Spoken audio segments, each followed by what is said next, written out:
Mina olen Sandra Sillamaa ja sa kuulad ja vaatad taskuhäälingut Lase tiiger tuppa. Me räägime julgelt ja ausalt teemadest, mis kõnetavad mingil moel meid kõiki. Minu kaassaatejuht on kliiniline psühholoog Dagmar Ainso ja see taskuhääling sünnib koostöös Eesti naisega. Head asjad sünnivad siis, kui sul on aega saada kokku iseendaga.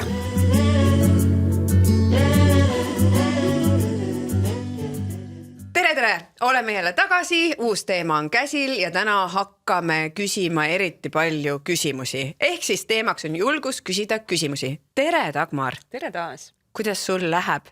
Juba alustasid küsimusega, jah? Näed, ma küsisin vastu kohe. Ma ei tea, kas sa märkasid. See on väga halb. Kas sa oma professionaalsest eksperdi tööst küsimusele ei vastata küsimusega?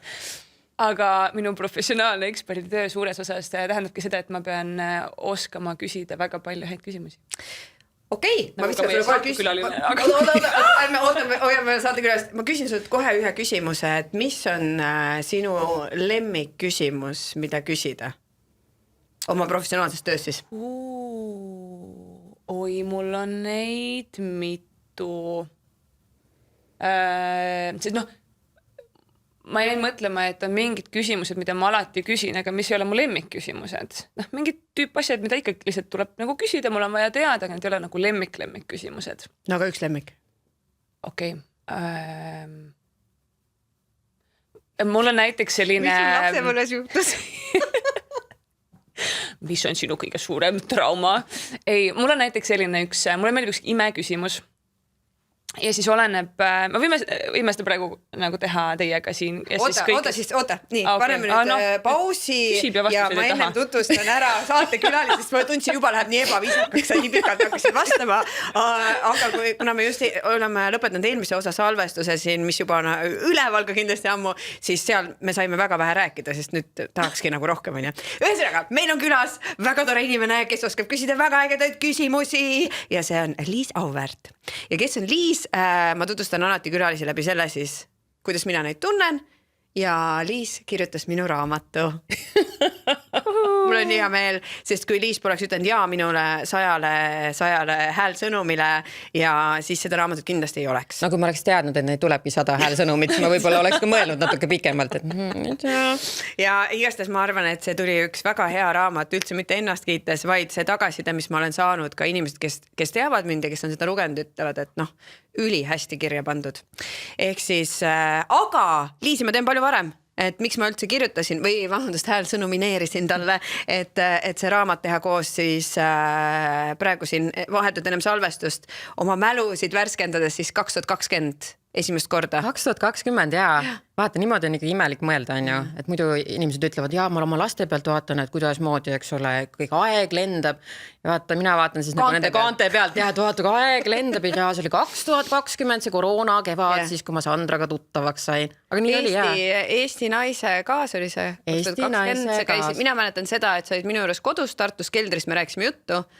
Aga ega ma väga palju sinust rohkem ei mäleta. Ja ega sa mulle väga meelde ei jäänud.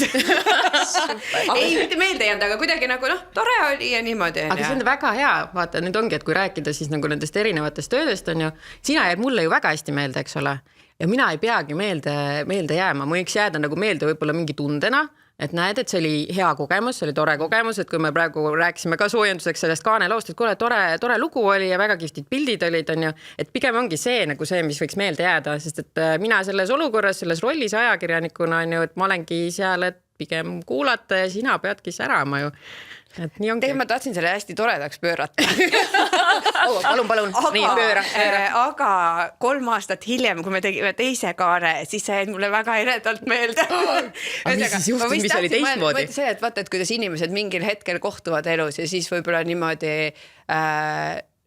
ei jää suhtlema mitte, et peaks jääma suhtlema igas olukorras, tööalases olukorras kõigiga, aga ja siis mingi teine hetk kohtud ja siis on mingi mõlemal on teises kohas võib-olla elus, mõtted kasvanud, mingi teine vibe on ja, et see, ma olin ikka väga vaimustuses jällegi sellest 2023 oli see lõpp siis on ja, 2023 lõpp tegime selle kaane. Jaanuari kaas oli see. Ja sellest, see, mis ei pidanud kaas olema, see oli sisulugu ju. Oli sisulugu, aga meil oli nii hea vestlus, et ma rääkisin oma ülemusega kohe, ütlesin, kuule, ma ei tea, et meil oli Sandraga jube tore ja väga hea jutt oli, et ja mängisimegi ümber, et sellest oli kaanelugu ja minu arust seal oli ainult terves selles pikas loos oli 2 asja, mis ma ütlesin, et kuule, paneks teise sõna umbes. Mis on ka haruldane, nüüd oled su ka raamatut teinud. Nüüd kus see kaamera on, kuhu ma pean vaatama, aga olles Sandraga nüüd raamatut. Ei, nali. Aga tõesti, see oli täpselt see, et see vibe, vaata, see on see õige, et sa tunned, et sa loed seda ja saad aru, see minu vibe on peegeldatud, mis sa tahad edasi anda. Et ühesõnaga väga tore, mul on väga meel, ma olen Liisi nüüd külas käinud. Mul on fun fact Liisi kohta, et tal on maailma kõige lahedam lauamängu tuba, mis ma olen näinud. See on crazy. Sina oled ka juba tal külas käinud, Just. Kogu Eesti on mul külas käinud, tuleb siit välja. Mina ikkagi ütleks, et nagu Liis on ikkagi natukene nagu sõber ka. Natuke nagu sõber. Ära nüüd otse eetris, sa ei saa öelda, et tegelikult ei ole. Mina just mõtlesin ka, et isi kui tore. Sama vaata, aga ongi, et ka niimoodi võib juhtuda, vaata, et tegelikult ongi, me saime kokku hoopis mingisugustel teistel tingimustel, aga nagu sa ütled, et mingil ajahetkel võibki tulla see äratundmine, et okei, et teisel ajal, teises olukorras kohtudes, et vahivärki, et meil oleks ikkagi millestki rääkida ja nagu ongi, et see on väga kihvt. Ja üks kaas tuleb veel. Sest viimane kaas lõppes sellega lausega, et kui me 5 aasta pärast teeme, et mis artiklis, mis on minu jaoks nagu huvitav jälle, on ju, et küsimusi küsides teinekord võib-olla kõikidele küsimustele ei pea ka vastama, aga mina ikka vastasin.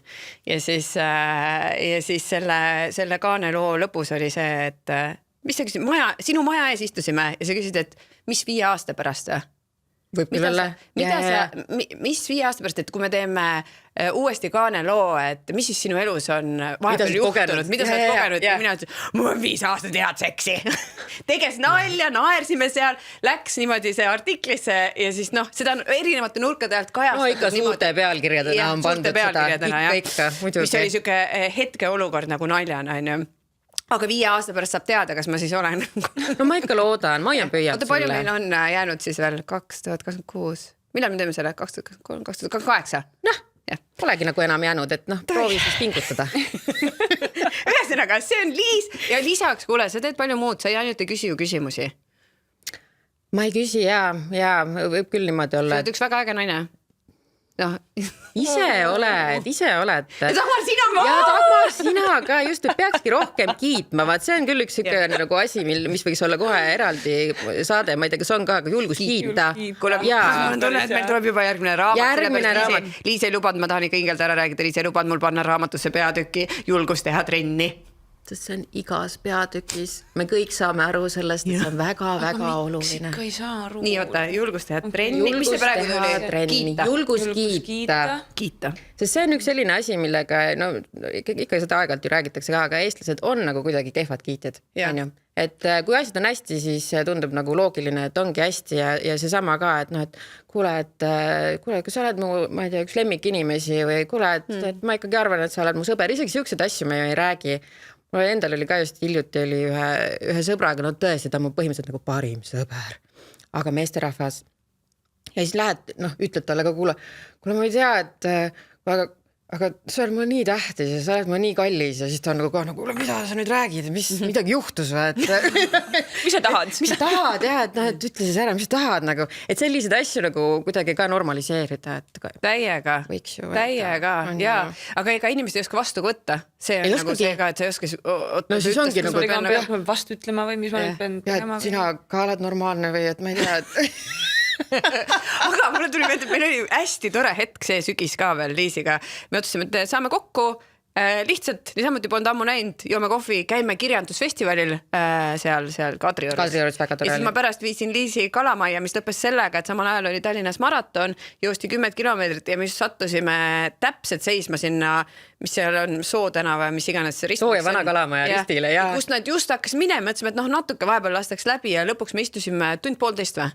Poolteist tundi istusime seal. Liis oleks võinud jala minna 2 minutiga koju, aga ta istus minuga edasi seal. Võtsime kõrvalt kohvi. Rääkisime juttu, just Sandra tõi kohvi ja siis saigi rääkida, vaata juttu ja küsimusi. Tegelikult sündis uus raamat ka ju. Sündis küll, seal ka meil on nii palju. Ja meil on nii palju teha. Ühesega, mida see veel teeb peale küsimuste küsimuse? Peale küsimuste küsimuse elan ma koos siis Eesti kõige suurema lauamängu huvilisega. Saadan siin tervitused oma Kristole. Tere, Kristo! Shout out to Kristo! Siis olen abipolitseinik, olen naiskodukaitsja, tegelen seal põhiliselt evakuatsiooniteemadega. Kooris laulan, kirjutan lasteraamatuid. Ma ei tea, mis ma veel... Ma tahaks öelda tegelikult seda, et ma proovin väga hea tädi olla. Et ma ema ei ole, aga minu eesmärk on olla super tädi. Et see ka. Üritus. Nii, aga palun siis lähme nüüd ennem, kui meil on need 3 küsimust külalisele, mille pole jõudnud, siis see sinu küsimus, lemmikküsimus, mida sa küsid oma klientidelt, küsi siis meilt ka.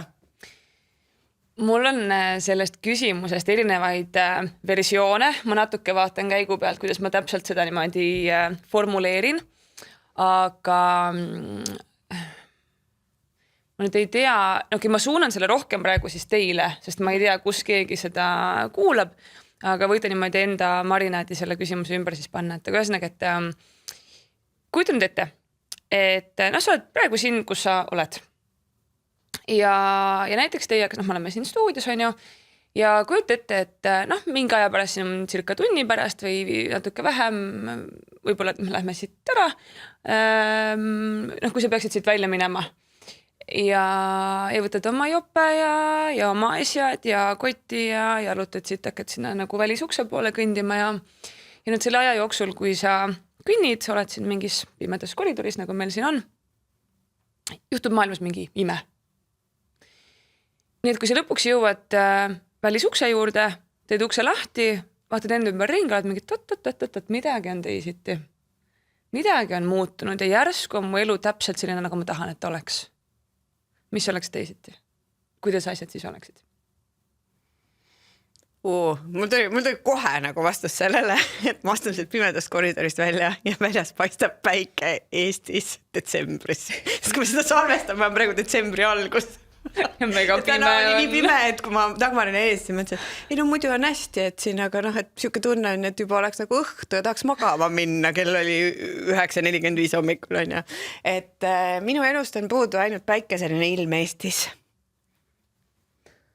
Ma nüüd tahan siis nagu kuidagi laiemaks. Sina võta mingi tõsisema. Ma võtan mingi tõsisema asja ja mina ja Kristo, kui me jalutamas käime, siis me teeme läbi siukseid vestluskaarte. No teate, nagu need pakid on ju, meil on siis ka mingi paaridele mõeldud siuke pakk on ju. Aga see on selles mõttes tore pakk, et seal on väga üldiseid siukseid ka maailma või filosoofilisi küsimusi. Ja seal oli siis ka just hiljuti oligi üks küsimus, et mille sa nagu maailmast nagu ära kaotaksid, eks ole, kui sul oleks võimalik kaotada. Ja mina ütlesin kohe pauh, et nii, et mina kaotaks ära nutitelefonid. Kristo, et mis asja, muidugi, eks ole, niimoodi kohe esimese pauguga, ütlen siis ka ära, et Kristo tegeleb tehnoloogia teemadega. Aga natukene on selles ikkagi nagu tõeteras sees, et mulle ei meeldi see, kui palju inimesed on telefonides. Ja ma ei mõtle nagu seda olukorda, kus me nagu, ma ei tea, olemegi kuskil ühistranspordis ja seal scrollime, seal kui vaadata ringi, see on päris naljakas, et 95% inimesi ikkagi ongi oma telefonides, kui nad on sellel nagu nii-öelda jõude hetkel, et seda, et inimesed vaataks aknast välja, see on nagu täiesti haruldus. Aga ka nagu niimoodi kokku saades ma olen ikkagi viimasel ajal eriti, võib-olla ma olen kuidagi nagu rohkem stressis või närvilisem, aga ma olen hakanud inimestele ütlema, kui me kokku saame, et kuule, et davai, et ma ootan, et see lõpeta ära, mis sul telefonis on. Ja see nagu ongi, ma näen ka, et see tekitabki inimestes korraks nagu ebamugavust, et on mis asja, mul on siin läinud see oma mingi foorum lahti, ma kuulan ju sind. Aga no ma ei tunne, et sa kuulaks mind, kui meil ei ole ikkagi silmsidet, siis vabandust, ma ei tunne seda, et natukene on see, et ma saan aru ja ajakirjanikuna ju ka, et nutitelefonides on väga palju häid asju, see on väga hea tööriist, kui sul on vaja midagi teha, aga seal ei pea iga hetk istuma ja oma meelt lahutama. Et see ma ikkagi näen, võib-olla see on ka väga kuidagi klassikaline vastus, aga tahaks, et oleks vähem, tahaks, et me saaks sellest kuidagi üle. Ja see on üks teema, mis sellel aastal 2026 on meil arvatavasti praegu, kui te seda kuulete, et siis on 2 teemat ja see sai alguse novembrikuus, kui ma käisin lastega reisil, on suhkur ja teine on ekraanid, sest nähes seal või üleüldse toit, et mis mind räigelt ajab närvi, on need all-inclusive hotellid, kus me ka olime, aga kus need, ütleme siis ikkagi kõvasti ebatervisliku elustiiliga näha visuaalselt ülekaalulised inimesed ja ma siin ei vähenda kedagi selles osas, kellel on haigusega. Ma just rääkisin oma tuttavate arstidega. See on tegelikult mega väike protsent, kes on haiguse pärast ülekaalus. Et tegelikult see on elustiili küsimus ja siis, kus nad sellises kohas, kus võiks vaadata selles, söögid olid väga head, sulle tehakse seal värskelt ja kõik, super on ju, aga siis lihtsalt kuhjatakse, et see ülesöömine, see lihtsalt oli siuke, sa vaatad, see on selline, et nüüd, kus ma siis võin, siis ma nagu luban nii palju, kui saab, on ju. Aga kas see paneb sind hästi tundma või? Et miks? Ja teine asi on ekraanid. Me läksime ühte mõnusasse pitsa kohta lastega. Mina ei luba neil vaadata ekraane, kui me ootame toitu või kui me sööme. Ma ei luba autos vaadata, meil on väga konkreetsed nagu reeglid. Ja nad ei küsi ka, sest see on juba nagu harjumus. See ei ole koht, kus küsida. Ja siis kõrval lauas istus paar 20-aastased. Olid telefonis, kuni ootasid toitu. Siis toodi see toit. Nad lõikasid pitsa lahti. Nad olid edasi. Mees vaatas jalgpalli. Naine scrollis ja sõid oma pitsat. Ja see oli nii kurb ja võtsin ka, et lapsed vaadake nagu, et siis mu vanem poeg, issand, nad ei räägi isegi oma vahel. Et ma olen nõus sellega, jah. Mul oli sarnane kogemus ka ühel reisil olles ja see on siia ma kuidagi nii eredalt meeles, et ka kõrval, ka reisil megailm, soe, mõnus, kihvt koht, kihvt restoran, kõrval lauas perekond, ema, isa, 3 last. Kõige vanem oli selline, ma nüüd äkki mingi 14, kõige noorem oli seal 5-6 ma pakuks. Ja vanemad scrollisid terve aja, istusid telefonides ja lapsed olid seal passisid, kõrgutasid jalga, olid mingi togisid 11, mingi teeks midagi, keegi nagu olla ei oska, midagi teha ei oska, nagu aeg-ajalt üritasid vanemad tähelepanu saada, mingid ja mida iganes on ja vaatasid oma ekraani edasi. Et see pilk ka, sul on 2 lapsevanemat seal niimoodi ja lapsed on kõrval ja mingid Aga see hakkabki laste vanematest. Selles mõttes, et ega lapsed kutsusid mind ka näiteks reisikorral, et emme, sa praegu ei vaata, sa vaatad telefoni. Et mida, ja ma suhtlesin sõpradega tegelikult, oli see, mul olid äpid nagu maha lastud, sotsiaalmeedia äpid, aga ikka kipud nagu, et aga siis, kui sa teed kogu aeg, sa ei pea kogu aeg suhtlema ka. Sa ei pea kõike igat sekundit jagama, mis toitu sa tõid, kus sa käisid ja nii edasi. Ja see on nagu see reaalsus läks, et kui nagu lapsed ütlevad ja siis me oleme leppinud omavahel kokku ka, et ütleme üksteisele. Et kuule, et mind hästi pani mõtlema üks raamat, mis ma lugesin, äkki see oli keskendumisvõime Johan Haari või? Et kus laps hakkab tundma seda, et nutitelefon on olulisem kui tema. Et kui ta küsib sult midagi või tahab midagi näidata, kuule vaata, kuidas ma hüppan ja sa tegelikult ütled jah, aga sa vaatad edasi ja laps ütleb, aga sa ei vaatagi ja lõpuks ta annab alla. Sest nutitelefon on tähtsam. Ja see juba jääb tema sellesse süsteemi sisse, et aga et telefon ongi tähtsam kui teised inimsuhted ümber. On ju. Absoluutselt ja ongi, et see nagu täiskasvanuna ka ju täpselt nagu jätkub. Et see sama nagu näide, mis ma tõin ka, et väga raske on nagu rääkida inimesega, kes tegelikult nagu tundub, et ta ei ole kohal, sest see tekitab kohe sus endas ka selle tunde, et okei, et võib-olla see, mis ma räägin, et see ei olegi siis nii oluline, et näed, et praegu see mingisugune kassi kihv, eks ole, või et see video, et see on nagu olulisem või et davai, et tee siis seda, et ma lihtsalt olen siis sinuga vähemalt samas ruumis koos, et meil on vähemalt see võimalus, et et äkki on ju räägime. Mina arvan, see on tasakaalu moment, kuna mind kutsutakse vahepeal, ma käin rääkimas, et kuidas ekraani sõltuvusest lahti saada. Me ei saa. me ei saa ekraanidest lahti, sõltuvusest jah, et aga see, et sul ongi need ajad päevas, kus sa siis, ma ei tea, oled seal Messengeri taga või oled seal scrollid, et ka sa sellest tegevusest tunned siis mõnu, mitte et see ei ole siuke, et see on ainult tuimestan, sest ma olen väsinud või mul on igav, vaid et aga see ongi see aeg, siis ma naudin seda seal, ma naudin seda reageerimist, ma naudin seda suhtlust ja nii edasi, et nagu peame ümber mõtestama seda. Julgus elada nutitelefonideta on meie saade, ma saan aru täna. Ei, julgus elada nutitelefonideta, see on 3. peatükk. Ma vaatan, palju me selle saate käigus saame uue raamatu peatükke nutitelefonid, kuigi see me veits juba kajastasime. Natuke oli jaa, see oli vist see, et julgus mitte kohe vastata või midagi sellist ja seada piire. Okei, ma tõmban tema, ei hakka meie ennast kordama ei hakka. Meil nii palju muid teemasid. Nii, aga mida sina, Dagmar? Muudaks või mis oleks muutunud? Mis see ime oleks, jah. Mine korra sinna koridori pimedasse. Nii, võtad jope, lähed välja. Ise ei mõelnud selle peale kaasa. Mis on ka korraks küsimustest rääkides. Minu arust väga oluline asi, kui sa küsid küsimusi, siis sa ei mõtle samal ajal, mida sa ise vastad, vaid sa ikkagi nagu ootad vastust. Aga mina vist...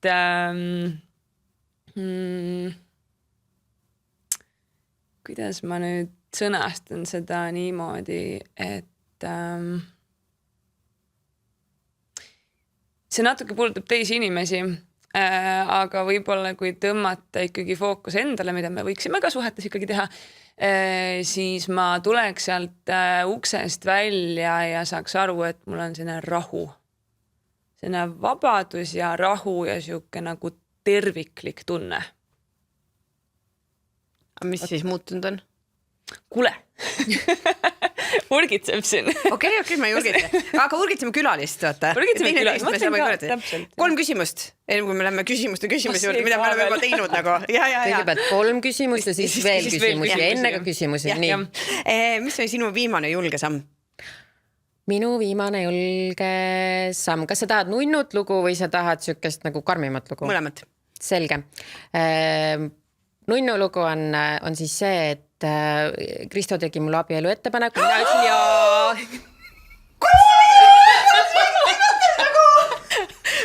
Hoidsin seda siin praegu nüüd selle saate jaoks. Palju õnne!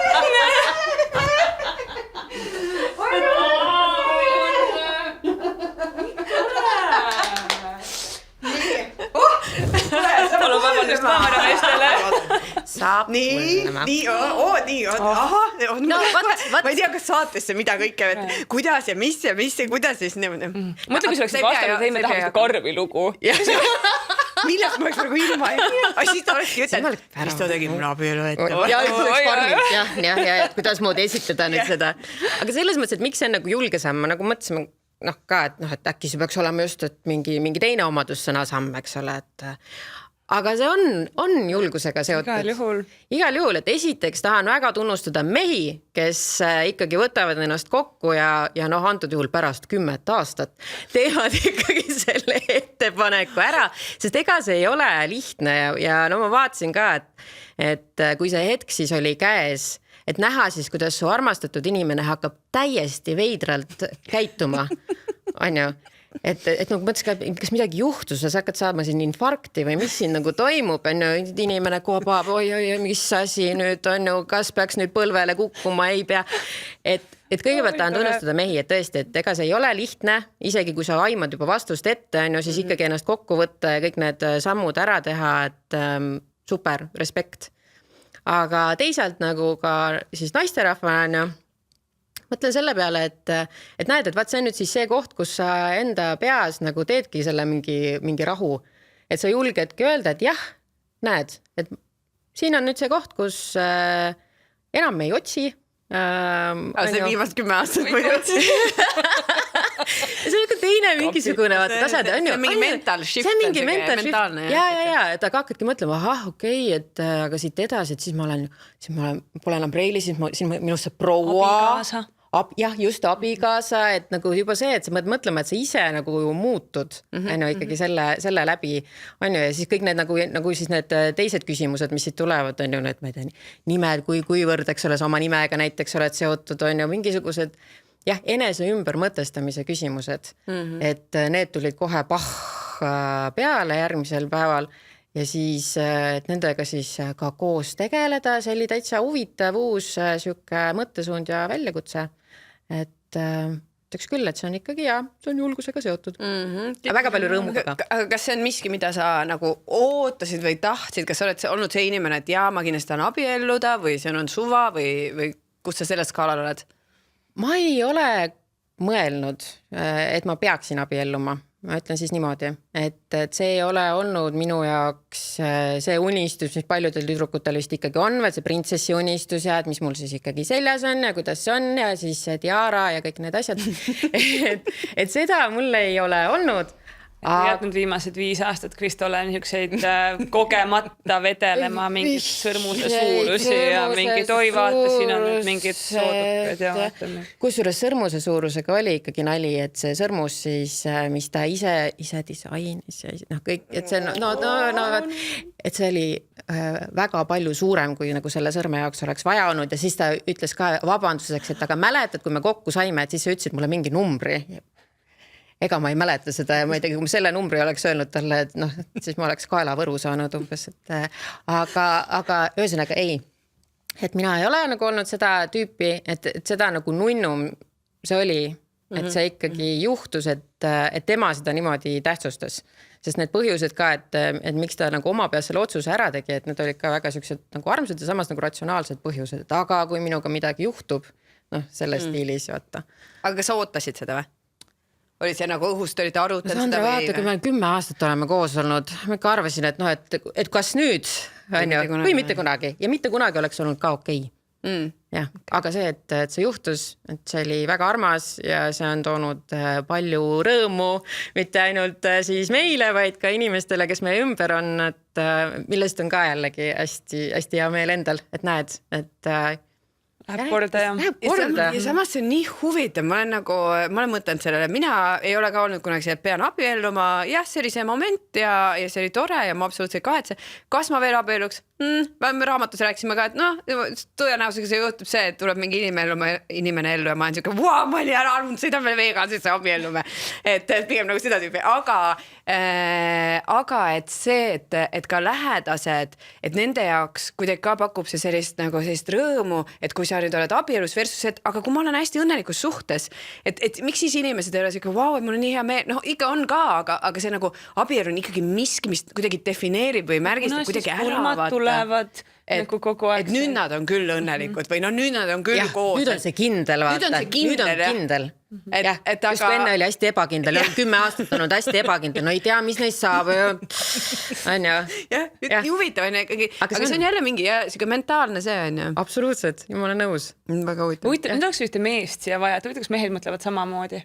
Sest ma arvan, et naistel on päris palju seda, et see annab selle turvatunde, kindlustunde, nüüd me oleme päriselt seotud, see paneb, et ma enam ei ole see enam ei ole mingid plaan B-sid, vaid nüüd ma olengi see plaan A nagu, et võtaks mehed mõtlevad samamoodi. Et oota, mees... No, et ka see turvatunne, see sa oled mehele plaan A või, kui sa oled abielus või? Ei nagu see... lihtsalt nagu teades igasuguseid abielusid ja nähes kõrvalt, siis... Ei, ma mõtlen just seda sama, et nüüd on kuidagi nagu paigas või selline nagu kindel rahu, et võtame, kas meestel on et ikka saate aru, et see on nagu illusoorne kindel või? Muidugi, saame aru, et see on ainult paber ja saame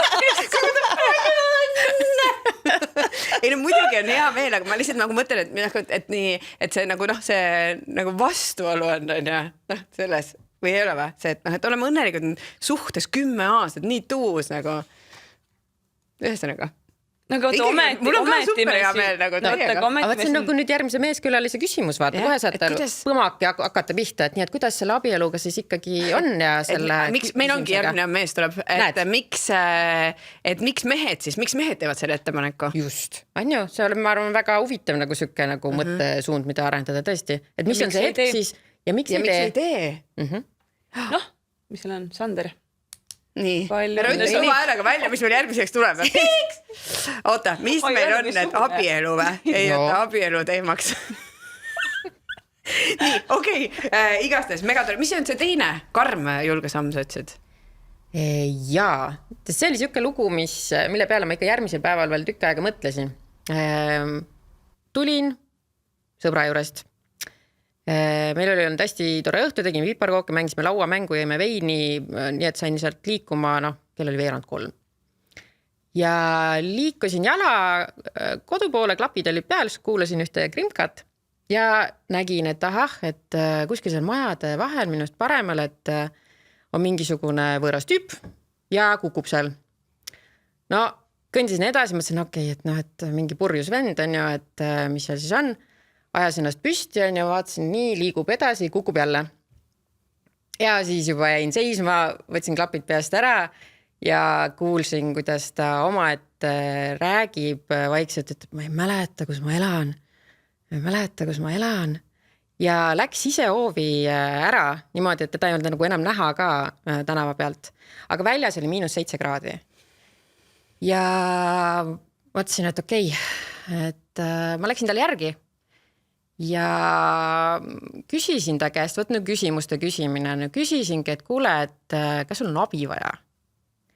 Ja tüüp toikus ja vaatas mind, et jah, et näed, et mu koduvõtmed on siin, pani mul võtmed pihku. Ütles, et ma ei tea, kus kohas mu kodu on. Ja sulle krimka sarja. Parem kui see klappides on ju, näed, oli ju.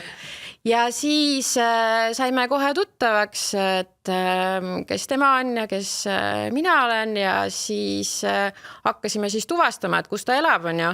Et see konkreetne maja, kus me olime, ükski võti ei töötanud, mille peale ta juba oli väga kurb ja ütles, et tal on külm ka, sest tal oli kevadjope seljas, tal polnud salli, polnud kinded midagi, mõtlesin, kui ma ta sinna jätan, et siis ta sinna jääb. Ja pakkusin ka, ütlesin nii, nüüd on 2 varianti, et kas me mõtleme välja, kus kohas sa elad või ma kutsun sulle kohe politsei, on ju. Ei, ära politseid kutsu, et ei. Ja siis see lahenes lõpuks siis niimoodi, et tegime siin väikest detektiivitööd, et ta suutis umbes 5. katsel oma telefoni sisse logida. Ma sain taksoäpist teada ta aadressi ja ütlesin talle, kuule, sina ei tea, kus sa elad, aga mina tean, kus sa elad, et davai, et see on siit 10 minuti kaugusel, et lähme koos, et ma näitan sulle, et proovime seal su võtmeid. Ja kättpidi tassisingi ta sinna kohale ja oligi õige maja. Ja see kogu see asi võttis 3 tundi, katsu selle purjus inimesega minna, eks ole, tempokalt siis niimoodi 1-2 on ju kohale, et ei ta jõudis ikkagi 2 korda ennast juba selle tänava peal magama sättida uuesti. Aga saime ta uksest sisse ja ta ise oli mega tänulik, sest ta oligi selleks hetkeks ikkagi juba täitsa nagu ära külmanud. Et ise läksin siis koju, kell oli 3:30 on ju ja läksin ka magama. Mul oli endal oli vappe külm. Ja järgmisel hommikul mõtlesin ka, et aga vaata, et täpselt see küsimuste küsimine, et aga kui ma oleks edasi läinud, on ju, ja olekski mõelnud, et aga ma ei tea, mis seal on, et äkki on tema maja, et kuule ta on nii võtmetega seal, et ju ta ikka ise teab, kus kohas ta on, et ta oleks võinud sinna jäädagi. Et tuleb küsida küsimusi, vaata, näed ka võõrastelt tasub küsida küsimusi, sest sa võid ollagi ikkagi mingi elumuutva hetke juures tema jaoks. Ma arvan, et sa olidki tema jaoks. Tõesti, no tore, et mõlemad lood nagu kuulsime ja ma korra tulen sinna selle abielu teema juurde tagasi lihtsalt sellepärast, et ma mitte kuidagi, minu arust on äge, kui inimesed abielluvad täiega. Ise oled ka ju olnud abielus. Ja kui see tuleb sellisest kohast, et see suhe nagu toimib, et see ei ole päästerõngas. Võt vist ma nagu seda, mis ma ennem ütlesin, et kui saate aru, see on illusoorne on ja, et ma ei usu ka seda, et nagu, et abielud ei toimi, et toimivad ja suhted samamoodi, et aga lihtsalt see nagu ei anna 100% kindlustunnet, kui juba suhtes on mõrad, siis see ei paranda, täpselt nagu samamoodi laps ei paranda nagu midagi, vastupidi nagu, et siis teevad ergi. Mulle meeldib see mõte, et ikka läheb sinna abielu saatesse, et mis ma julgus lahutada tuleb ka vist. Ja see tuleb ka veel, jah. Et jah, et abielu ju ei muuda midagi, te olete samad inimesed, samasuguses suhtes, samasuguse eluga ja tegelikult see võiks olla, mul oli üks väga lähedane sõbranna abiellus mingid aastad tagasi ja ma tegin tema tüdrukute õhtu jaoks sellist nagu kingitust. et ma tegin salaja, nii et ise ei teadnud, ma tegin tema tänase abikaasaga siis intervjuu. Nii et ma läksin selle mehe töö juurde ja küsisin temalt teatud küsimusi. Ja siis salvestasin seda videoga, panin selle mälupulga peale ja seal trükkute õhtul, siis mul olid läpakad ja asjad salaja kaasas ja siis me andsime talle selle nagu kingitusena. Ta sai seda seal vaadata ja kuulata ja siis nagu endale selle intervjuu. Ja seal mulle meeldis, kuidas see mees ütles, et ta loodab, et midagi ei muutu. Mis mõist oli nii tore mõte? Ja, et kõik juba ongi hästi. Et sellepärast ma abiellum, et mulle sobib, mulle meeldib ja ma loodan, et need asjad jäävad samaks. Aga jällegi mentaalsel tasandil on seal mingi muutus. Aga ometi me seda tahame teha, on ju. Jah, et samamoodi, et me võime ju koos olla ilma, et see on täpselt nagu sõbrannadega unustad ära kõik. Et me võime koos olla ilma, et panna sellele mingit silti külge, et suhtes, et kui lihtsalt meeldib, on ju, aga see kohe nagu ikkagi mingi asja see muudame, on ju. Nii, aga me ei ole isegi veel jõudnud selleni, mida sa kardad? Kas sa kardad üldse midagi või? Ma kardan väga paljusid asju. Kardad, ja ongi, et see võib-olla ei paista niimoodi välja, nagu, sest et ma teen mingid selliseid asju, mis paljude inimeste jaoks nagu seostuvad julgusega. Aga ma kardan väga paljusid asju tõesti. Ma arvan, mu suurimad hirmud ilmselt on see, et mu lähedastega juhtub midagi ja see on nüüd täpselt see, et me saame minna freudilikult tagasi lapsepõlve, et miks see nii on, eks ole, Liis, mis juhtus ja Liis saab öelda, et vaata, kui ma olin väike, et siis mu suguvõsas mitmed olulised inimesed hästi lühikese ajavahemiku jooksul surid, et mul see nagu see kaotushirm, et ühel hetkel ongi kõik hästi, aga näed, vaata juba järgmisel päeval seda inimest võib-olla ei ole, et see on väga suur ja minu näiteks need mingid korduvad õudusunenäod, et need on ka seotud sellega, et just mu lähedastega juhtub midagi.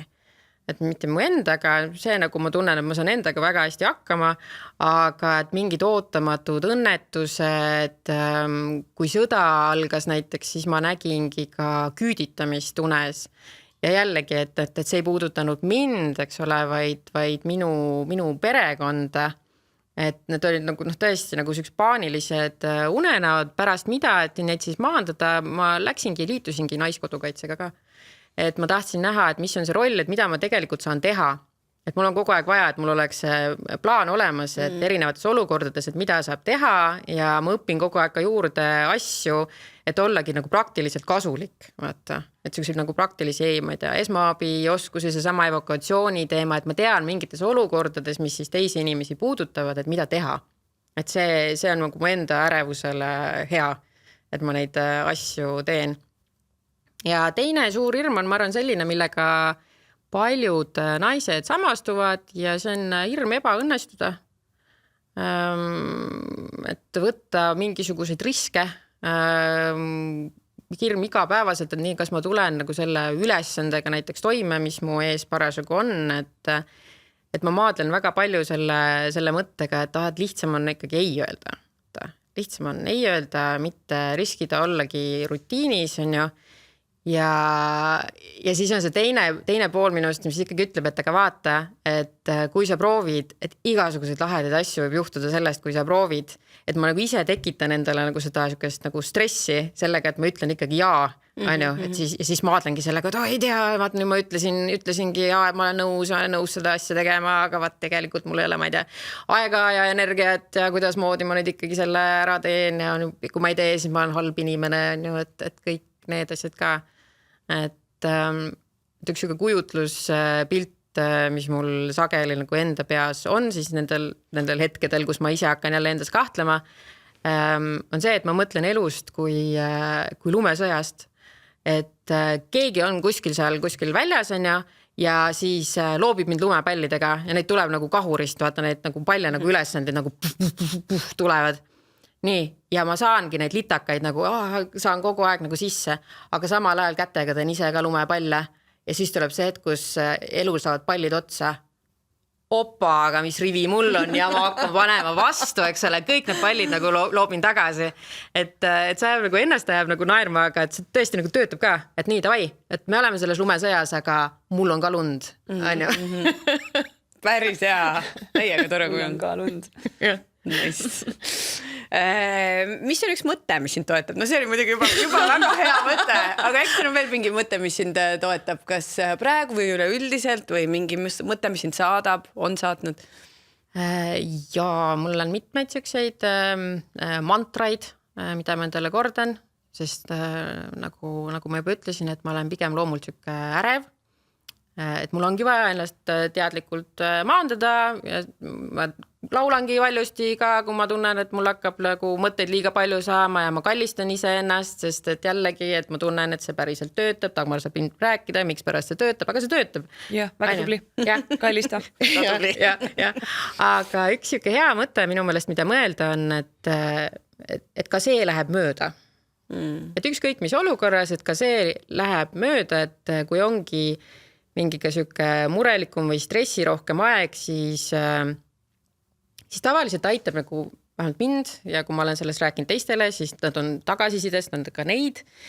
See, kui ma suudan panna mingi ajalise piiri sellele stressirohkele siis perioodile, et davai, et praegu on raske, aga näiteks järgmisel reedel on see läbi või ma ei tea, juba õhtuks see olukord saab läbi, et kui sa oma peas mõtled läbi selle, et millal see ebamugavus lõpeb, et siis jällegi kohe, et sa saad aru, et okei, ma saan hakkama sellega, ma tegelikult saan hakkama, et see ei ole lõputu, et just, et see läheb mööda.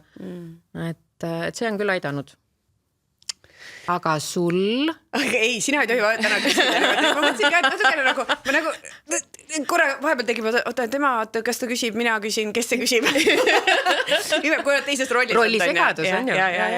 Ühesõnaga, küsimuste juurde tulles, siis mina tean täpselt, kust ma hakkasin teadlikult küsima küsimusi endalt. Ja see oli see, kui ma võtsin selle Brendan Burchardi raamatu, mis eesti keeles on siis tegijate harjumused, High Performance Habits ja seal olid küsimused.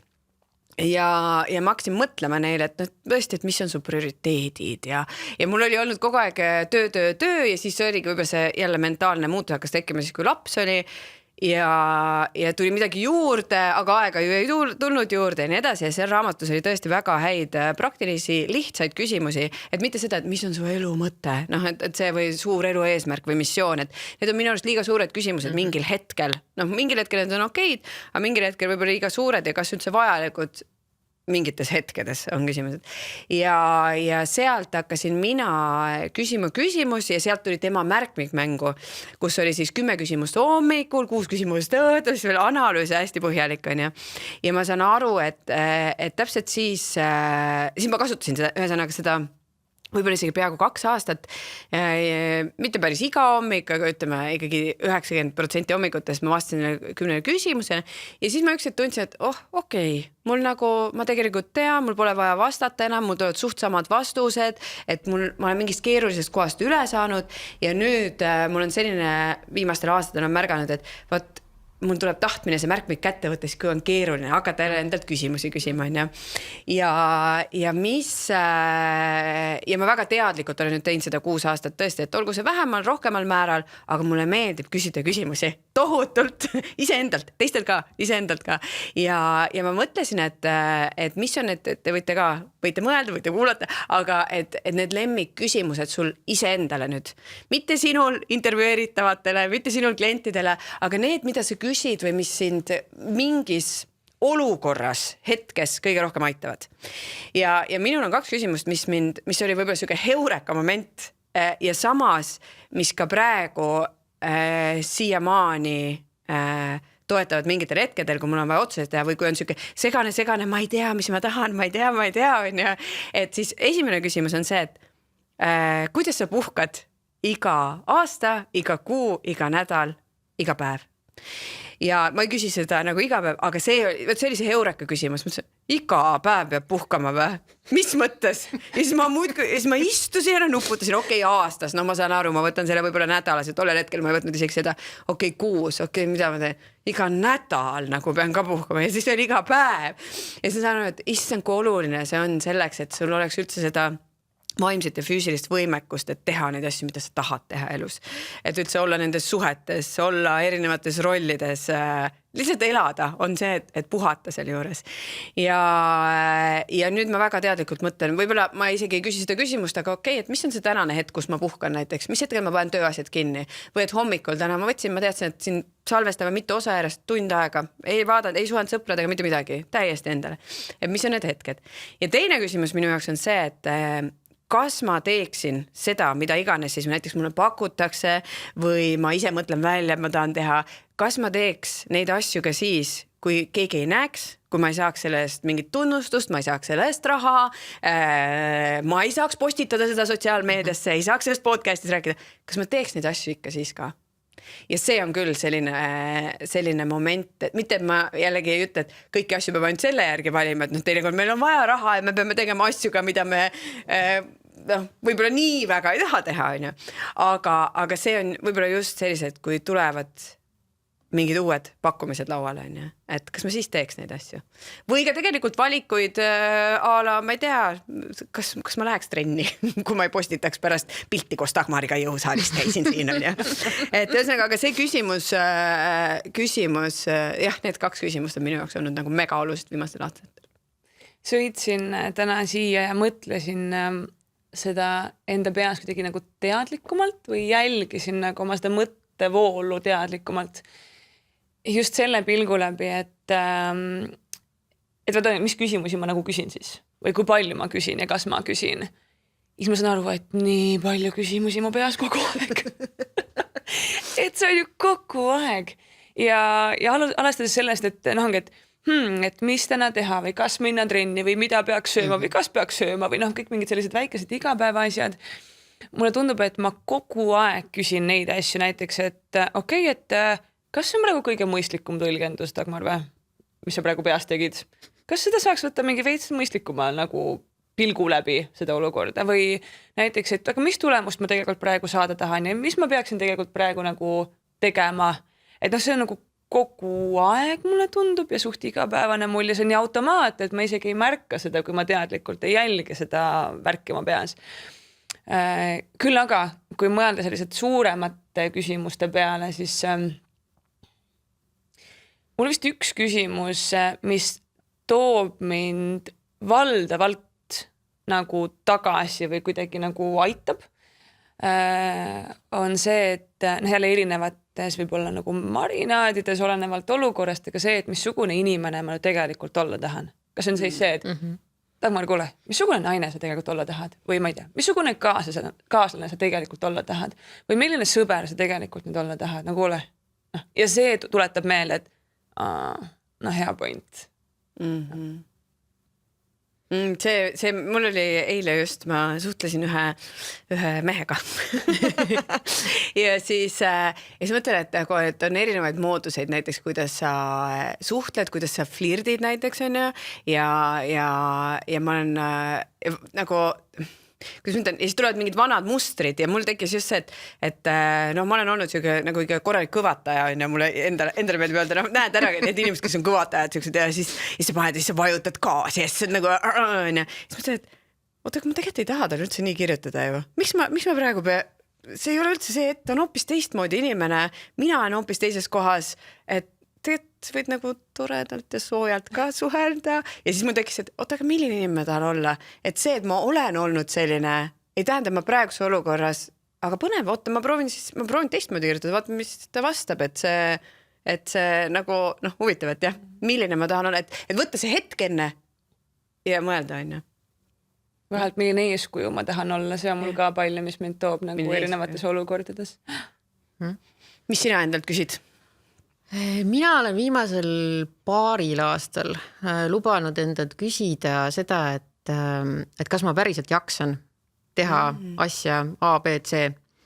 Et mul on väga palju siukseid tööväliseid nii-öelda kohustusi, aga ka siukseid toredaid asju, millega ma tegelen, et olen erinevates klubides ja needsamad lauamängud ja vabatahtlik töö.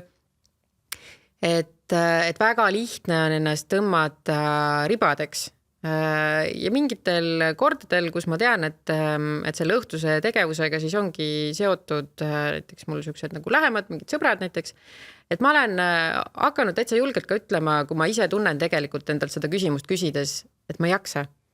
Ma olen täitsa rahulikult hakanud ütlema, et kuulge, et siuke värk, et mul täna ei ole energiat, et ma pean võtma nüüd selle mingi vaimse tervise hoopis õhtu ja ma ei tea, lugema hoopis raamatut näiteks. Et see on siuke asi, mida ma varem kindlasti elus ei ole teinud, et ma pigem olen ikkagi ajanud ennast kohale ja siis vegeteerinud nendes olukordades ja olnud järgmisel päeval täielik, eks ole, zombi, et aga tegelikult nagu lubada endal olla siis selline, nagu sa päriselt see, et oled. Ja selgub, et inimesed mõistavad seda ülla, et näed, ütlevadki, et muidugi. Ja on su sõbrad edasi ka peale seda. Ja sõbrad edasi, just sama hirm ebaõnnestumise ees, et ma vean teisi alt, aga nad on mu sõbrad edasi. Ma ei tea, kas on, on. Et see on ka ju tegelikult täiesti nagu normaalne asi, et mida võiks, kui ma saaks nagu öelda midagi nagu mineviku, ma oleks öelnud, et kuule, alusta sellega nagu juba varem, et seisa ise enda eest rohkem oma aja eest. Et järgmine kord, kui sa lähed nende samade inimestega mingid asju tegema, et sa oled nagu nende jaoks veel rohkem ikkagi olemas, sest sa jaksad olla. Et jah, mitte tühjaks joosta. Ja. Mul tuli üks küsimus sellega seoses veel meelde, mida ma märkan inimestes väga-väga sageli ja kunagi oli see ka mulle endale hästi nagu tavaline plaat, et me oleme kogu aeg veits nagu stressis, vässu ja paha olla, sest mulle tundub, et me räägime hästi kohustuste keeles. Ma pean seda, ma ei tohi seda, see, et kogu aeg nagu peab mingeid asju. Pean koristama ja pean süüa tegema ja pean olema selline ja ma kindlasti ei tohi teha seda ja ma pean nüüd minema ja ma pean minema trenni, ma pean minema tööle, ma pean minema lasteaeda järgi, ma pean, ja pole ime, et veits tekib see, et fuck, et kõik rahule mind on ju. Aga tegelikult mega suurt osa elust sa ei pea minema sõbrannadega sinna kohvikusse, sa ei pea tegema neid asju, et kui sa ei pea, mida sa tahad. Just see tõlkida see peab ja ei tohi see, et aga mida sa tahad tegelikult, mida sa nagu valid. Ja see minu meelest annab ka sageli mingit täitsa teistsuguse pildi. Ja üks väga hea tsitaat on, Sandra on siin see tsitaadimeister, kes kogu aeg jagab oma sotsis erinevaid tsitaate. Teiste tsitaate. Võtta, aga see on nüüd üks sellistest lahedatest tsitaatidest, mis ma olen kuskilt üles korjanud, mis ütleb, et sa pead tegema ainult neid asju, mida ainult sina saad teha. Et neid asju sa pead tegema ja kõiki ülejäänud asju sa võid teha. Et kui ma alustasin sellega, et ma tahan olla supertädi, siis see on asi, mida ainult mina saan teha, sellepärast, et nendel poistel teist tädi ei olegi, eks ole. Et on ju, et sa saad ollagi see sama superema näiteks või et kui on mingisugune selline, kujuta ette, mis see tööülesandena võiks olla, mida ainult sina saad teha, et võib-olla siukseid asju ongi elus nagu ainult ühe käe sõrmedel ja teisi kõiki asju, see on valik, et sa saad neid teha. Ja. Ilus, nii palju, mulle meeldib alati see, et igas osas ta tõmbab mingi sellise loetelu, kas sa oled pannud tähele või? Et ma saan pärast riili kokku panna ja siis on see või see ja siis on see või see ja siis sa tegid praegu ka seda sama, see on nii tore. Ei tee teadlikult. Ühesõnaga, mul on paar olulist küsimust. Kõik on olulised. Miks üldse küsida endalt küsimusi? Miks küsida küsimusi ja millal küsida võib-olla? Paneme need kaks kokku. Ajakirjanikuna ma ütlen niimoodi, et mulle tundub, et me lihtsalt ei tegelegi endaga piisavalt, sest jälle omast kogemusest, et ma ju väga palju ikkagi kohtun inimestega ühe korra. See on esimene ja viimane kord, kus me kohtume. Ja see on ma ütlen reegel, 95% kordadest see kohtumine lõpeb sellega, et see inimene tänab mind ja ütleb, et aitäh, et ma ei ole nendele asjadele mõelnud. Et mis sa küsisid, ma ei olegi nendele nagu mõelnud. ja ma ei küsi mingisuguseid raketiteaduse küsimusi, eks ole, ma töötan Eesti Naises, need lood, mis ma enamasti kirjutan, mõned on teema või kogemuslood, aga need on nagu persoonilood. Ma küsingi täpselt selliseid küsimusi, et kuule, et kuidas sa magasid eile või et kui sa nüüd saaksid midagi juurde õppida, mida sa õpiksid või et kas sa oled praegu rahul, mis mõtteid sa oled see aasta nagu mõelnud palju, et need on täiesti nagu sellised elementaarsed küsimused, mida see sama inimene võiks täiesti vabalt endalt ka ise küsida, nende asjade peale mõelda, aga me jääme nagu sinna oma argipäeva oravarattasse, me ei tegele sellega. Ja siis tulen mina ja tal on korraga heureka, issand, vaata, mis asjad, nüüd ma lähengi panen ennast äkki kirja nendele kursustele. Ma tegelikult selle peale mõelnud siin viimased 1,5 aastat, miks ma pole teinud seda, ei teagi nagu vaata. Et nagu korraga, eks ole, lihtsalt sellest, et ma nagu tulin ja ma nagu sundisin teda siis vastama nendele küsimustele oma kohalolekuga, et sellest midagi muutus. Veider.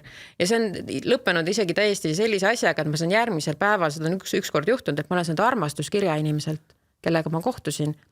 Sest et jälle, et need küsimused, mis ma nagu küsisin ja ma ütlen jälle, et need olid täiesti nagu lihtsad nagu inimliku huvi küsimused, on ju.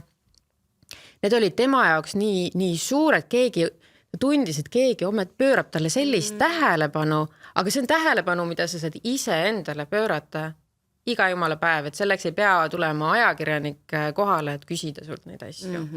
Väga palju küsimusi saame küsida endalt ise ja siis teha ise endale iga päev neid heurekaid. Vai värki. Ja mina mõtlesin, kui teed seda, kui küsitakse, kui ongi intervjuud, siis minu jaoks on, kui on põhjalikud intervjuud, siis see on nagu psühholoogi juures käimine tegelikult. Olgu see siis nagu persooniloona või näiteks bändina, kui sa pead rääkima oma albumist, mis sa oled teinud, miks sa oled, siis hakkad seda lahkama, keegi küsib, ma polegi mõtlenud, ma ei tea, miks ma selle loo tegin või kust see tuli või et see on väga põnev, jah. Aga tõsi, neid küsimusi me saame ise küsida ja et millal on see, võib-olla see millal küsimus sulle, millal on see õige aeg küsida küsimusi? Kogu aeg, tahaks nii nagu investeerimiskurud. No üleeile oli juba viimane aeg. Hiljaks jääd? Ei tea, midagi teha. Ei, väga sa ütlesid ka, tegelikult meie peas ju kogu aeg, et kui me korraks keskendume, peas on ju kogu aeg, nii mõtteid on ju tohutult, see on nagu see kohalolu harjutus, vaata, mida ikkagi praegu räägitakse palju mindfulnessist on ju, et kui sa korraks siis nagu jäädki kuulama neid mõtteid, mis ju peas on, siis need on tõesti nagu pilved, et nad järjest liiguvad, eks ole, ühest nagu siis sellest pea otsast nagu teise, et need on väga palju, aga me ei võta seda hetket vastata neile. See ongi nagu küsimusi on palju, aga vastuseid ei ole. Ja ma arvan, et meie pea tahab ikkagi teha ka seda, et just neid pilvekesi on seal palju, aga nad tahavad olla sellised faktivormis, et meie pea tahab meile ette sööta, neid asjad on niimoodi, mina tean, varem ju on kogu aeg olnud, järelikult on asjad on niimoodi. Et kui me laseme neil niimoodi hästi automaatselt olla, siis nad on ikka suht nagu faktid. Et mulle tundub, et see küsimuste küsimine või nende mõtete küsimuste vormi nagu panemine on nagu treening või et seda peab ise teadlikult tegema. Mulle tundub, et need küsimused, mingid küsimused võib-olla tulevad ka, aga ma arvan, et niimoodi automaatselt inimestel tahab pigem olla selline nagu just kui faktide joru, et asjad on kindlasti niimoodi ja äkki ikka on niimoodi. Äkki ikka, see on ikkagi küsimus ka, aga need kipuvad sellised negatiivses vormis olema. Ühesõnaga, küsimusi peaks kogu aeg küsima. Teatud küsimusi, mitte ka hulluks minema sellega, et see sama, et mingi hetk sa ju jõuad ka sellesse kohta, kus on hea, kus ongi mõnus, tekib see mugavustsoon ja jumal okei on olla ka mugavustsoonis, kogu aeg peab mõtlema, mis on minu järgmine eesmärk või mida ma teen, mis mind praegu, miks need julged sammud, et vahepeal võib olla lihtsalt ka paigal, aga siis kui tekib see võib-olla rahulolematus või tekib see tunne, et tahaks midagi veel, et siis on aeg küsida, et mis asi midagi veel on. Absoluutselt, kui ma kuulasin nagu seda, kuidas hakkasid seda Brandoni märkmikku täitma ja mõtlesin, et tõesti, sul on hommikul juba 10 küsimust ja õhtul 6 küsimust ja siis on lõunapaus 4 küsimust. Et see võib-olla juba tekitaks nagu minusuguses inimeses ekstra stressi. On ju, et appi ma pean nende asjadega tegelema, ma tegelengi siis põhjalikult nii 10 küsimust, ma tööle ei jõuagi täna. Et ja tõesti, et hulluks ei tasu minna, eks ole. Aga jah, nagu sa ütled, väga hea koht on tõesti see, et kui sa tunned nagu sükest nagu midagi nagu närib sees, mingi siuke nagu ebamugavus on, võib-olla nagu tunnen, et nagu seisan paigal, võtta jällegi vanusega tuleb ka see, on ju, et mingil hetkel tunnedki, kas see siis nüüd ongi see, kas see ongi kõik? Kas see ongi kõik? Kas see ongi kõik? Et et ja küsimärk on ju. Siis küsid hea soovitus, mida küsida, kas see ongi kõik? Aga selle küsimuste, näiteks minu jaoks täidavad need küsimuste praegu täitmine, seesama, ütleme, Brendani märkmik, seda rolli, et selles kiires ajas või stressirohkes ajas ma midagi kontrollin. Et ma ei otsigi sealt nagu lõpuni neid vastuseid, ma olen aru saanud, vaid see, et ma ise sellest tohuva poos natuke suunan seda, et seal on näiteks küsimus, et kuidas ma tahan näiteks täna mõelda või käituda, et või kellele ma täna ütlen hästi, mingisugused lihtsad asjad, et see, okei, aga seda ma kontrollin ja ma saan ju öelda kellelegi hästi, et see tegelikult paneb nagu paremini tundma, et see on nagu see jälle teine funktsioon. Aga vist ikkagi see, et jah, et kui tegele siis, kui on millega nagu tegeleda. Kui on vaja millega tegeleda, jah, et ka, et okei, mul on praegu väga-väga kiire, siis ma võtan appi mingi kirjutamise või planeerimise või küsimused ja samal ajal, kui on hästi, siis naudi. Ei pea kogu aeg ka kaevama, aga... Või siis teine asi, kui sa saad aru, et sa kogu aeg satud samasse ringi. Et sa käid sammu ringi, olgu see sellega, et jälle jõudsin sellesse punkti, kus ma olen peaaegu läbi väsinud. Ma tahtsin, pea valis praegu, kas ta võtab väsinud või läbi põlend. Läbi väsinud, ma mõtlen ka, et see nüüd, kus need sõnaotsingud on, vaata eesti keele uuendused, näed, läbi väsinud. Läbi väsinud. Et see ei ole veel, sa ei ole veel läbi põlend, aga seal ääres nagu. Et või oma suhetes või mis iganes, ei suuda hoida järjepidevust mingites harjumustes, mis sa tahaks hoida. Miks sa jõuad kogu aeg sinna tagasi? Et siis on ikkagi nagu aeg jälle võtta ja mida mina ka alati on see, et kui sa ise nagu praed seal peas oma mõtetega, siis teinekord võib-olla see väline abi, et keegi teine küsib sult nagu mingi küsimuse, see võib olla teinekord sõber hoopis võõras. See võib-olla tuleb siit praegu podcastis kellelegi mingi küsimus või ka professionaal, kelle poole pöörduda, kes oskab küsida jälle teistmoodi lahti häkkida sind, on ju. Ja nagu Liis ju korraks ütles ka, et vahel mingid küsimusi me kuidagi ei tule selle peale, et küsida ja ma armastan öelda, et mingid asjad on ka nii lähedal, et me ei näe neid, aga teine inimene väljaspoolt näeb ja oskab selle kohta võib-olla küsida või sellele tähelepanu pöörata. Ja üks oluline asi ka, et kui sa oledki siis see teine inimene, kes küsib neid küsimusi hoopis, et sa alguses juba tõid ühe mõttena välja, aga siis see vajus teiste vahele, et väga tähtis on siis ise vait olla ja lasta inimesel vastata, sest et meil on ikkagi selline harjumus, et nii, ma kuulan nagu ühe kõrvaga kuulan, aga tegelikult tahaks juba rääkida, kuidas mul oli, sa räägid oma mingisugusest kogemusest, kuule, aga mul oli hoopis niimoodi, juba tahaks nagu vahele sõita, eks ole, rääkida nagu seda oma nagu lugu. Et kui ma ajakirjandust läksin õppima, siis meil oli üks kihvt harjutus, hästi lihtne harjutus, see on selline kärbes seinal, mida saab igaüks tegelikult nagu kodus ka teha mingites olukordades, et ole ühes olukorras nagu see nii-öelda kõrvalvaataja, mingisugune vestlussituatsioon, on ju, 2 inimest, 3 inimest ja pane nagu tähele, millest nad räägivad. Ja meil oli vaja siis nagu see dialoog oli üles ka kirjutada ja mul oli see, et kui oli ruumis, oli lisaks mulle 3 inimest ja seal üleskirjutusest tuli väga hästi välja see, et need 3 inimest rääkisid kõik täiesti erinevatest asjadest ja nad arvasid, et nad räägivad omavahel, aga nad tegelikult ei rääkinud omavahel, igaüks rääkis oma monoloogi, on ju. Et ka selline olukord võib tekkida, et proovi siis ikka kuulata, kui sa juba ise oled siis see inimene, kes küsib küsimuse. Ja see on ka jälle minu arust üks kohaloleku harjutus, et sa tegelikult ei pea mõtlema valmis seda vastust oma peas, mida sina, see on nagu, et märgata ise enda peas, oota, mu aju hakkas juba mõtlema vastust sellele, et aga ei pea kõigele ütlema, mul juhtus ka, mul oli veel hullem. Just. Mul oli hoopis teistmoodi. Jah, aga on ju, ja siis mu sõbral veel, on ju.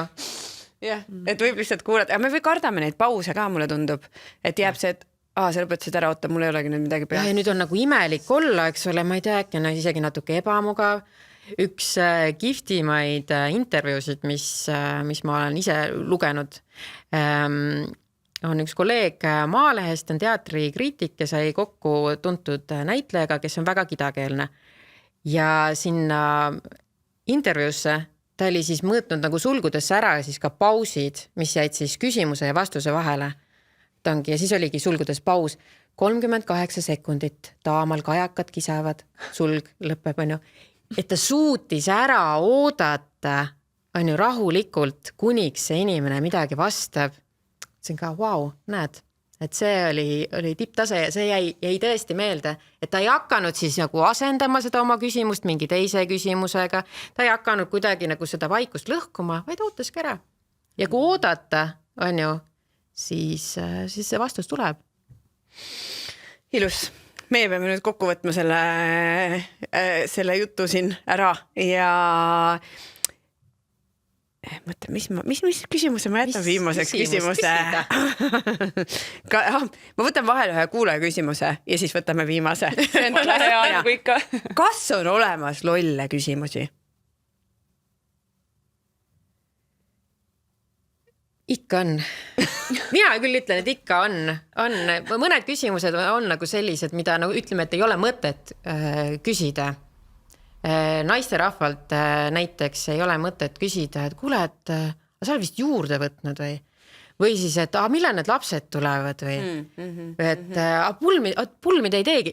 Abielu juurde tagasi, eks ole, aga põhimõtteliselt, et on mingid asjad, et kui sa ikkagi tegelikult ei tea, mis seal taga on, ära torgi.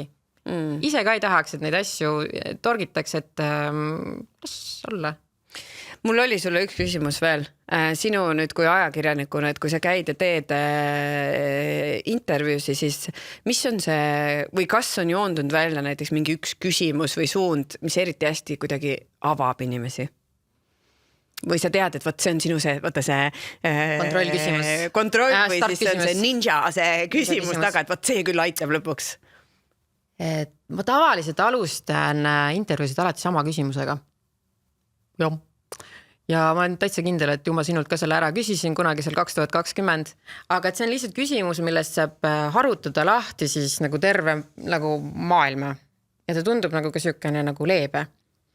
Ja see küsimus on, et milline oli sinu esimene mälestus?